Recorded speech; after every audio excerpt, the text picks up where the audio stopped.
Authentiquement nationaux, le Sénégal constate plutôt le quotidien et selon le quotidien, il s'agit de Modou Modou, rentré vendredi d'Italie. Il était venu pour le Magal de Porokhane, lui évacué à Fann, sa famille mise en quarantaine.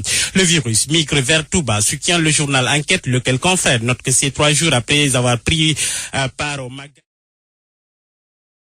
La capitale du mouridisme, à titre du journal Le Quotidien, Touba livre le premier cas sénégalais, signale Sud Quotidien, commentaire de Vox Populi, voilà donc qui donne un sacré coup aux multiples et immenses efforts faits par les autorités, mais aussi les populations pour prémunir le pays de la maladie. Mais cela, c'est le contre-coup de l'analphabétisme, mais également de l'irresponsabilité, écrit le biétiste, et de conclure sur un ton tout aussi sec quand on sait qu'on est dans une zone à risque, il faut savoir soi-même se mettre en quarantaine.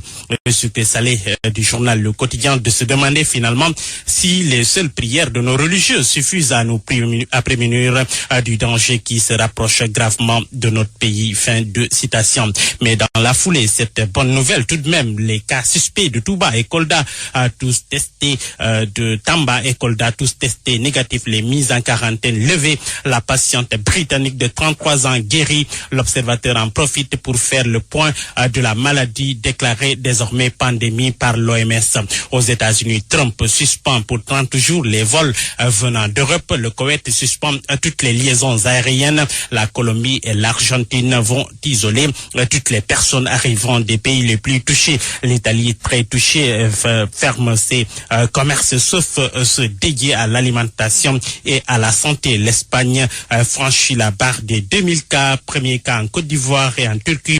Autant dire que ça chauffe pour tout le monde. Dans le journal Les Échos, la politique, le blocage sur les questions majeures, la majorité de l'opposition veut quitter la table du dialogue national, impossible consensus sur l'organisation des élections, l'arrêté Ousmane Ngom, l'article 80, les cas Khalifa Sall et Karim Wade, entre autres points de blocage. Avec l'intransigeance de la majorité sur ces questions majeures, ils pensent qu'il n'y a plus d'intérêt à rester au dialogue.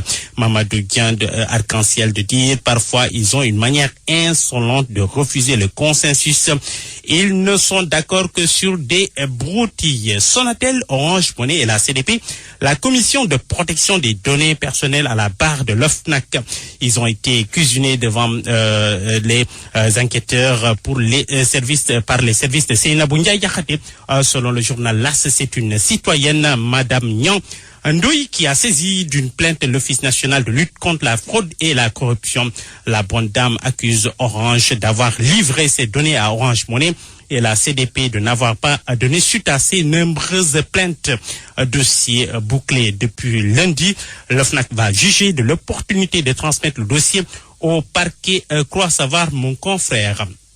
L'affaire Diop Isaac Gaïna Baldé. Le dossier, justement, se corse pour les mises en cause d'après le journal Les Échos. Il se corse avec de nouvelles incriminations, outre le détournement des mineurs et les viols, suivi de grossesse, l'incitation à la débauche et l'abus d'autorité greffé au dossier. L'épée de Damoclès de la justice suspendue aussi sur la tête de la chanteuse et de ses compères. Wa Grand Place note qu'un autre avocat qu'il y a eu beaucoup de thé-santé dans les échanges entre avocats et beaucoup de déballages. Maître Alassane Cissé, nous avons été approchés par l'autre partie pour une médiation pénale. Maître a omis la proposition de l'acceptation de la grossesse et du mariage, réplique Maître Siré Clédorli. Dans Sud Quotidien, la pénurie d'eau à Dakar, ras-le-bol des populations, titre mon confrère, désordre des souffrances autour des citernes d'eau de Seno. Sans eau, nous sommes désarmés face au coronavirus, disent les populations. Dériba, le directeur d'exploitation de Seno, il faut de temps en temps qu'on arrête les forages pour les nettoyer. Pour boucler du sport, Ligue des Champions, Paris en quart de finale, Liverpool éliminé, Ghana passe, Sadio trépasse, titre le journal Record. Dans le stade quotidien, le PSG force la porte des quarts, Ghana monstrueux au milieu, les Reds guillotinés à Anfield, Babacar, et puis sport de chez nous, Baïgay qui est formel. Et à propos donc de bras de fer entre Alioune Sarr et les arbitres, il dit Alioune Sarr ne va jamais reculer. Seul Matarba, le ministre des